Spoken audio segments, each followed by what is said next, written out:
But thank you, everybody, for being here. Appreciate you all coming out on a very warm day. There are some seats up here for those of you in the shade. Just knock yourself out. You know where to go. You know what to do.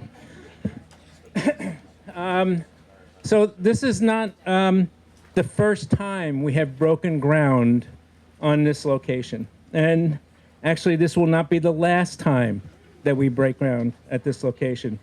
Over 10 years ago, the City of Burlington, Champlain Housing Trust, and the Vermont Land Trust, and Eric Farrell, where is Eric? He's responsible for this. Go ahead. Yeah, there you go. If he owes you money, he's right there. Began a year-long process of community planning and design, literally 10 years ago. That led to the creation of a 12-acre park in this direction, access to the bike path and a waterfront, and a plan that now includes 1,000+ units of housing of different types. 3 years after the initiation of that planning process and that development agreement, we held a groundbreaking for Laurentide, this building right over here. 76 apartments that I'll remind you all received a funding boost because of a statewide issued bond to boost the development and construction of affordable housing around the state of Vermont. That was a $35 million bond at the time and made a real big difference for us to build housing like that at that location. This housing at that location and with Cathedral Square just to the roadside of it are all permanently affordable housing. Today, Champlain Housing Trust and Evernorth, along with many of you and your support, are celebrating the initiation and construction of 40 new permanently affordable apartments in this new and continually evolving neighborhood. Champlain Housing Trust appreciates the support we received from the community. 15 sources of funding in all, but what's most important to remember is that this represents 40 new permanently affordable homes for Vermonters at a time when housing prices are literally going through the roof. And I don't mean literally, but are very high. These homes will be a mix of one, 2, and 3 bedrooms, and rents charged will be affordable to people struggling to find anything in that price range. Rents will average about $1,400. Actually, it's more like the median rent. There's actually rents below and just a few higher. They include heat and hot water, newly constructed apartments in this region where most of the new construction housing is renting at least twice that, if not more. CHT is also renting 80 apartments to people who will be formerly homeless, and 10 will have even deeper rental subsidies thanks to the commitment of the Burlington Housing Authority. We are thankful to the City of Burlington for their support from the beginning right till the funding of this development, the Vermont Housing and Conservation Board, the Vermont Housing Finance Agency, and the Burlington Housing Authority.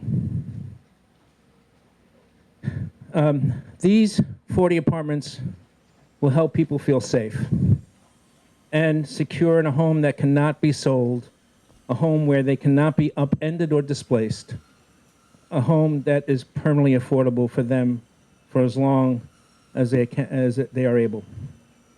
Across this country, and even in the state of Vermont, we are seeing this basic concept being eroded and under attack. Federal resources will likely no longer be available, and this project was funded a lot with federal resources. And low-income people who rely on a very shaky safety net, we know this, has been being torn apart.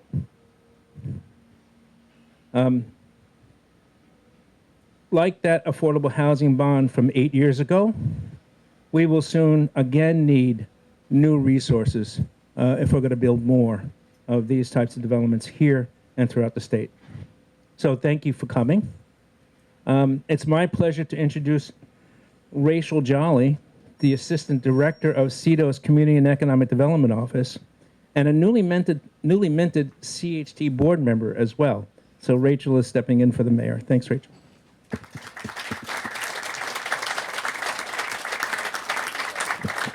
Hi, everyone.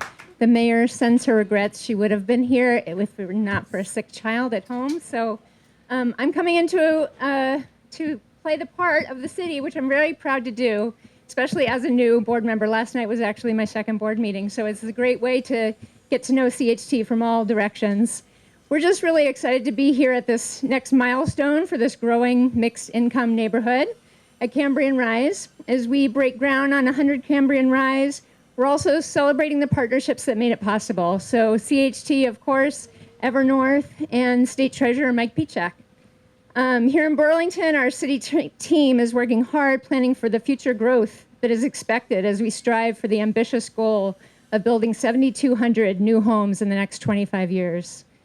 The mayor's administration is eager to assist in this effort, pursuing innovative zoning policy, offering construction workforce training, investing in our infrastructure, and finding new ways to leverage city resources for the production of ample, safe, and affordable housing. We know that projects like this one rely on a diverse array of capital funds. We already heard about 15 sources of funding, including federal, state, and local dollars. And the city of Burlington is proud to have contributed more than $2.9 million to this specific project. HUD funding accounts for a significant piece of that allocation. So we're continuing to face uncertainty about the future of federal dollars coming through, so we know that we need to invest in new sources of funding and new partnerships to keep up the momentum. CHT, Evernorth, the state of Vermont, and others will continue to be critical partners in this work. And the city of Burlington is ready for the ride and really grateful to be a part of the partnership teams. Thanks, everybody.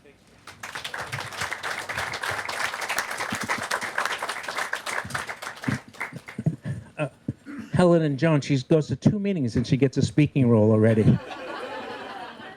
You're noticing that? Okay, thank you very much. Thanks, Rachel. And before introducing our illustrious treasurer, let me recognize some of you who are here today that have supported this venture, both through the federal and state resources and also the city resources. And so Senator Keisha Ram Hinsdale is here, majority leader, excuse me, of the House Committee. That's wrong, right? Senator. I said senator. This is really not really going to work. We'll do my best. Senator Ram Hinsdale, thank you for being here and your support. Representative Abby Duke, who is also here. Representative Tiff Bloomley, who is here as well. Thank you for your support. Representative Emily Krasnow as well. All members of various committees. Oh, and Gail Pezzo, who's here as well. And Robin Scheid. Well, I was going through the list. Robin Scheid was on the list. Thank you, Robin. A very important committee, actually, Chair of the House Appropriations Committee. It's noted here, Robin, so you should know. Thank you for your support. The city councilors who've done great in support for housing, Sarah Carpenter, her whole life, Gene Bergman, his whole life, and Carter Neubeiser, who is starting out, also doing great work on the city council. And our congressional delegation, Thomas Renner from Representative Becca Ballant, from Senator Welch's office, James McNerney, and also from Sanders' office, James Paradises. Now, thank you all for your support for all of the various sources, federal, state, and local sources that make this work. Now, I'm going to introduce Treasurer Mike Pieciak. Mike, in his role as state treasurer, immediately stepped up and said, we need to do more, even more, for affordable housing from the treasurer's office, and really has created resources that have flowed to many of us through VHFA and through other sources. And so thank you, Treasurer, and why don't you come up and say a few words. Thank you, Michael.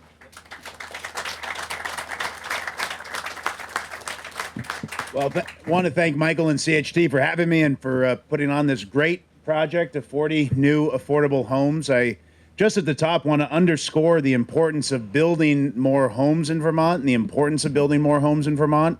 I think it's clearly our #1 economic issue in our state. When you talk to employers, they'll say things like, we'd love to expand our workforce, we'd love to expand our plant, we'd love to expand to another location, but we can't do it because we can't find the workers, because those workers can't find the housing in the community. It's literally holding back the full potential of the Vermont economy. You talk to other organization leaders like hospitals or nonprofits, and they'll say, we cannot recruit people to take the important jobs in our organizations because they can't find the housing in our community. So I think it really is important to underscore the economic impact that the lack of housing is having right now. But it's also, in my opinion, our number one social issue as well. The lack of housing is one of the leading drivers for homelessness. Vermont has the 4th highest rate of homelessness in the country, which is quite astonishing. But if you think about the rates of inflation that have occurred over the last few years, Vermont in 2023 to 2024 had the highest increase in inflation in the country, driven by having the highest increase in home prices in the country. So the cost of housing is really impacting the affordability of our state. Not having enough housing is also holding us back in terms of treating people that are suffering from mental health issues or addiction issues. They can't have a housing first policy when there are no housing available for them to get better, to have a stable environment, and to improve their future and themselves. And I mentioned hospitals. I mean, that's a big issue too. It's driving up healthcare costs. You talk to a hospital CEO and they'll say, boy, we'd love to hire a new doctor, a new specialist. But every time we give an offer, they come back to us and say, boy, we can make this much money in another state, but it's less expensive to live there. Can you add $20 or $30 or $40,000 to the job offer? And the CEO is left with a decision. Do we not provide the job offer and reduce access to healthcare in Vermont? Or do we provide that job offer at the higher cost and increase the expensiveness, the unaffordability of healthcare in Vermont? So it's a tough choice when we don't have enough housing to make sure everybody has a home in our state. So this project is a great example of one that is visionary and ambitious. I'd love to thank Eric Farrell for having that vision and that ambition. 1,000 units of housing is one of the most significant investments in housing that we've seen in Vermont in quite some time. I'll give him a...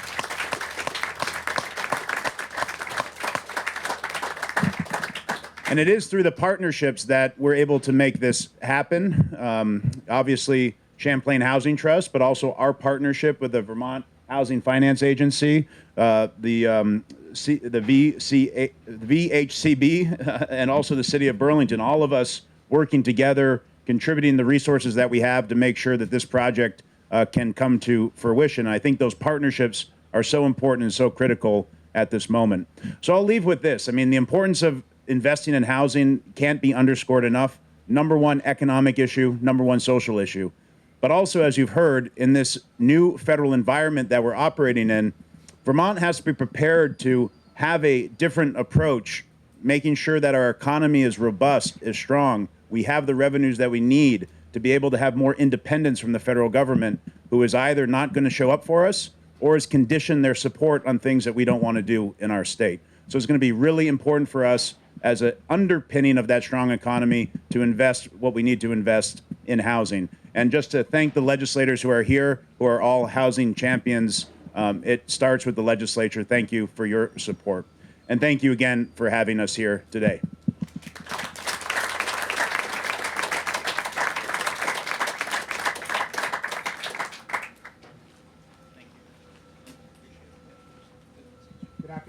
Good afternoon, and thanks again, everybody, for coming. Taller than you ever. I know, yeah, a little taller. As Michael Monty noted earlier, Evernorth is a co-developer and a co-owner of 100. You got to use the mic. Sorry. We're a co-developer and co-owner of 100 Cambrian Way. We have a long-standing and successful partnership with CHT, which we've developed. I'd like to say almost, it's well over 1,000 units throughout northwestern Vermont. 100 Cambrian also demonstrates what we can do when we combine affordable housing and climate solutions. Not only are we creating 40 new units of permanently affordable rental housing, but we are doing it without using any fossil fuels. By combining federal investments and tax credits, other state and local energy initiatives, we were able to afford rooftop solar and a geothermal system. That will provide heating and cooling to the building as well as deliver hot water. That means not only will we generate heating and cooling power straight from the groundwater below the building, and that will use minimal electricity, but we will also offset that building's electrical use with power generated by the sun. So that's really helping with climate solution. But we're not only delivering on climate solutions, the building will be permanently affordable homes, which means 100 Cambrian will be a long-term asset to the city. It means that these homes will give families the stability to raise their children here and know that this housing will still be affordable for their children and their grandchildren. It will ensure that people from all walks of life can continue to live in this city they call home, and I call home as well, now and for decades into the future. We also want to recognize the importance of there's 10 vouchers that have been allocated from Burlington Housing Authority. It is only with these vouchers that we can target units that help lift households out of homelessness, which with each building that we open across the state, we provide permanent long-term solutions to homeless families in each one of those projects. These 40 new permanently affordable homes would not be possible without the support of Vermont Housing Conservation Board. Once again, thank you, Gus, and your staff as well. We are also able to build these homes and many others with the support of equity investors in Evernorth's Housing New England Fund. These investors include local and regional banks from across New England, northern New England. For 100 Cambrian, this is equity investment from the fund. It totals $8.3 million. This equity investment is made possible through the federal low-income housing tax credit program, which is expertly administered by VHFA. We also worked with VHFA as a construction lender, and I want to personally thank Maura, the executive director of VHFA as well, and her staff for their efforts. Thank you.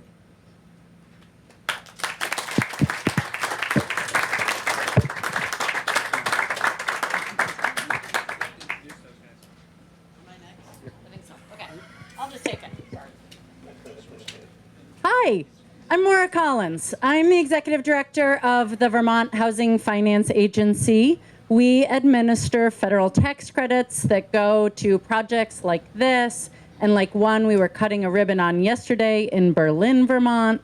And we do that through the long-standing support of our entire congressional delegation.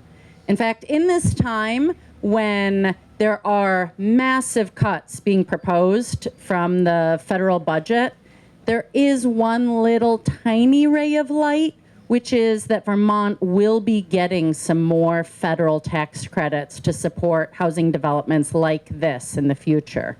And that is a critical resource that pays for projects like this.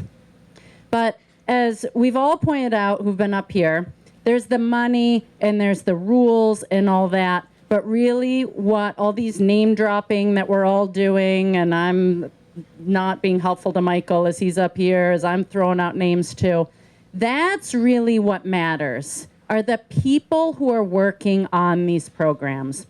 And so while I appreciate you saying that I get some credit for this, I don't get any credit for this. I do not do the work of VHFA. I just am the only one willing to hold a microphone and stand in front of cameras like this.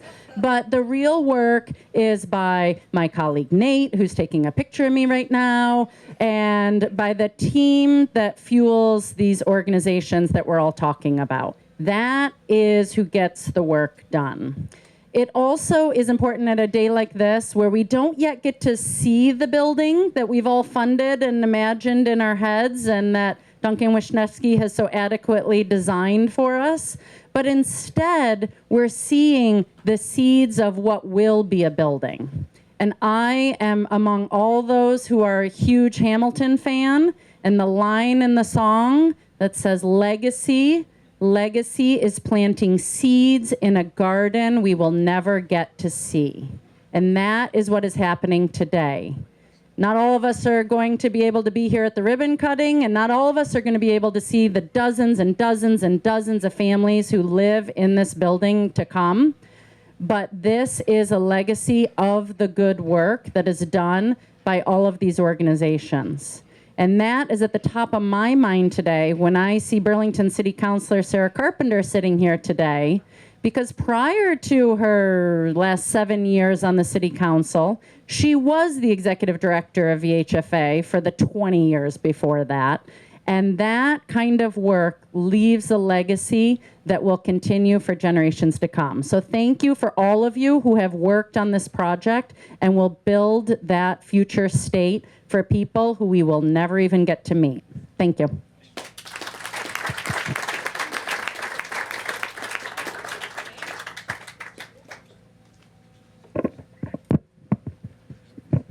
I'll just hold it. Good afternoon. I'm Gus Seelig. I'm the director of the Housing and Conservation Board. It is a great pleasure to join all of you today. Much has already been said, but I just want to call out again everybody in the legislature who appropriated money, whether in the last couple of years or as Helen and Joan did with a housing revenue bond some time ago. Thank you so much for making this possible.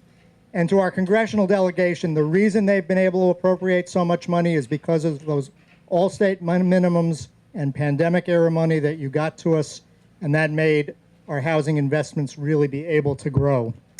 VHCB's got a long relationship with the city of Burlington. I was thinking back today to more than 3 decades ago, and Peter Clavel, Michael's former boss, insisted I get in a car with him, and he drove me all over town to show me housing and conservation opportunities that he was dreaming about back in the late 1980s. And over that time since, we've invested $71 million in the city, much of it for more than 2,000 homes. And when you think about this policy of permanent affordability in a community that has got so much to offer, if those homes could be converted today to market rate housing, this would be a very different city. So this policy of permanent affordability really protects people and communities. And this community itself, this neighborhood, is probably going to be the most economically diverse neighborhood in the whole state because of the policies of inclusionary zoning, because of the policies of permanent affordability. That's not going to change in 20 years or 30 years. That's going to continue on for quite a long time. I want to note our partners who get the hard work done, Evernorth. We've been all over the state with Evernorth the last few months. We've been in Berlin yesterday, Waterbury, Windsor, Rutland a couple times. We'll soon be in Heinsberg and Arlington and Barry and West Brattleboro. So the work they're doing here is not just for Burlington, it is for all of us across the whole state. And then a word about CHT. About 6 weeks ago that we reopened the Champlain Inn. Your commitment to folks who've been without housing is just without parallel. We'll soon be working with you and Spectrum on another facility. You've taken on the needs of people with intellectual and developmental disabilities. You've done downtown development. We'll have a new project opening sometime in the next year. You've been out to the suburbs, and we've worked with you in Williston, Colchester, Shelburne, Heinsberg, and South Burlington in the last few years, and it's just really incredible, Michael, what you and your team have accomplished. So thank you so much for that. I was having a conversation with a dear friend over lunch a few weeks ago who recently retired from a really hard anti-poverty job, and she asked how it was going. And that was a day in which a few weeks earlier, a dozen farm workers had been picked up by ICE up in the northern part of the state, and the week before, 10 construction workers were taken off a site we were working on in Newport through Rural Edge. And in the last month, we had just had our AmeriCorps program frozen by the feds with no notice to young people who dedicate their service. And she said, "Where's the hope?" So I want to talk a moment about hope today and remind those of you who are old enough to remember and tell those of you who are too young that the theme of Jesse Jackson's campaigns in 1984 and 1988 was to keep hope alive, something perhaps more important than ever in these dark times. So yesterday we opened 30 homes in Berlin. And as we were opening them, there was a mom feeding her kid and a kid playing on the playground. This morning, because the Attorney General went to court with 24 other states, we celebrated a closing ceremony for those 20 young AmeriCorps members who work on poverty wages and heard all the great service they had done for Vermont and for Vermonters over the last year. And today, as Maura just said, the seed, the foundation of hope is being planted right here. Eric, I think this is 25 years since we first began to work with you in South Burlington.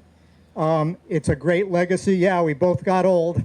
over that time, and we're still at it. And thank you to Eric, to CHT, to Evernorth, to our legislature, and to our congressional folks for making this possible and for us to be able to continue to be hopeful in some hard times. Let's keep it going.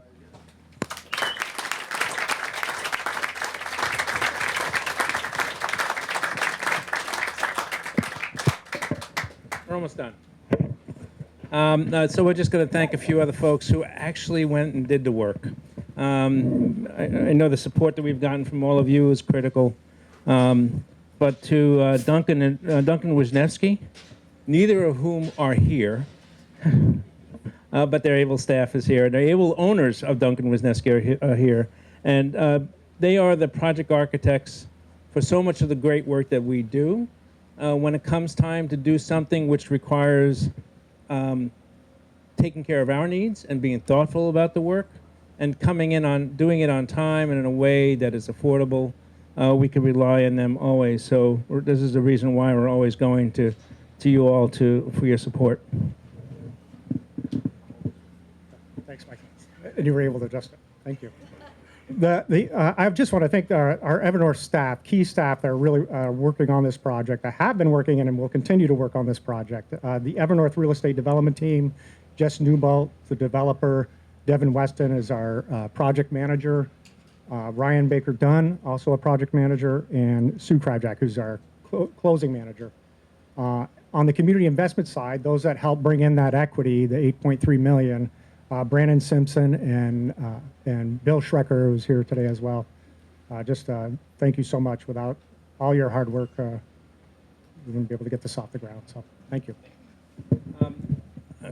Then also quickly to Wright and Morrissey for doing all that. Yeah, been doing it for a long time as well. There was a guy named Morrissey. I remember seeing photos of him. I never met Wright, but certainly that organization has been a go-to contractor for so many great projects that we do, and we're very happy to have their experience and expertise on the ground. I think that's it. Oh yeah, he just started the board and he got a speaking role. Is that yeah? Anyway. Let me also then thank Miranda. Miranda, where are you? Thank you, Miranda. Miranda is all things smart about CHT, okay? When it comes down to actually doing the work that really needs to get done, Miranda, as a lead of the development office and the people who work in that office, is just hands-on the best. And supported by a CHT staff who are also here to support you, but also great board members who are here. Do support the work of CC always. And then I think that's it, yeah. You have to thank anybody else? Recognize the construction management team at Wright and Morrissey, specifically Steve Terrell, and I'm sorry if I don't get your name correctly, John Gallagher, Marty Rumlard, and Doug Young. Thank you.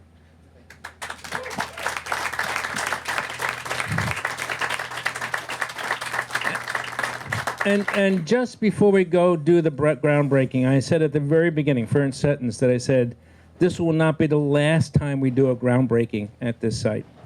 And it is our intention to return to construct 30 shared equity homeownership homes at that location, right over here next to the 40 homes that we're building that are rental. So you'll see a 70 homes built at that location that will be shared equity and home ownership, and we're really, really happy about bringing home ownership, affordable home ownership, permanently affordable home ownership here to this location at Cambrian Rise.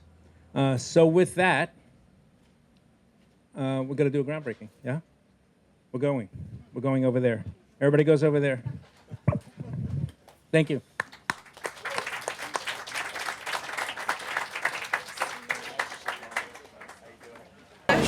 Thanks so much. Yes, it is. Yeah, you can. Ready? I'm gonna count. Yep. Okay, here we go. Down. 3, 2, 1. Another one. Another one. Shovel it. 3, 2, 1. Shovel. Okay, Good? Yes. Thank you. Thank you. You did 1, 2, 3, they did 3, 2, 1. Oh, that's awesome. No, but